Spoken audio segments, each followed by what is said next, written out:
ડાંગ જિલ્લાના સાપુતારામાં બોટિંગ સુવિધા ફરી શરૂ થતા પ્રવાસીઓની સંખ્યામાં નોંધપાત્ર વધારો જોવા મળી રહ્યો છે, જે પ્રવાસનને વેગ આપવા માટે સકારાત્મક સંકેત છે. એક તરફ સાંસદ શ્રી ધવલ પટેલ પ્રવાસીઓને સાપુતારાની મુલાકાત લેવા અને કુદરતી સૌંદર્યનો આનંદ માણવા માટે પ્રોત્સાહિત કરી રહ્યા છે. જોકે બીજી તરફ સાપુતારા અને માલેગાંવની હોટેલો અને ટેન્ટ સિટીઓ દ્વારા પ્રવાસીઓ પાસેથી ભાડાના નામે અતિશય ઊંચી કિંમતો વસૂલવામાં આવતી હોવાના આક્ષેપો સામે આવી રહ્યા છે.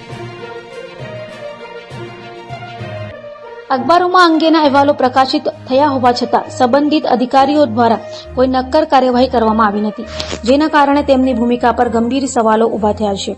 એવું લાગી રહ્યું છે કે જાણે હોટેલિયરો અને ટેન્ટ સિટીઓ દ્વારા અધિકારીઓને મોટી ટકાવારી આપવામાં આવતી હોય, જેના કારણે તેઓ આ મામલે આંખ આડા કાન કરી રહ્યા છે. પ્રવાસીઓ લૂંટાઈ રહ્યા હોવા છતાં અધિકારીઓમાં કોઈ ચિંતા જોવા મળતી નથી. નોટિફાઈડ એરિયા ઓફિસની કાર્યક્ષમતા પર પ્રશ્નાર્થ. સાપુતારા નોટિફાઈડ એરિયાની ઓફિસ માત્ર ખુરશીઓ પર બેસીને આરામ કરવા માટે બની હોય તેવું પ્રતીત થાય છે. આ કચેરીના અધિકારીઓની કાર્યશૈલી અપના કામ બનતાને ભાડમાં જઈ જનતા જેવી હોવાનું સ્પષ્ટપણે જણાઈ રહ્યું છે.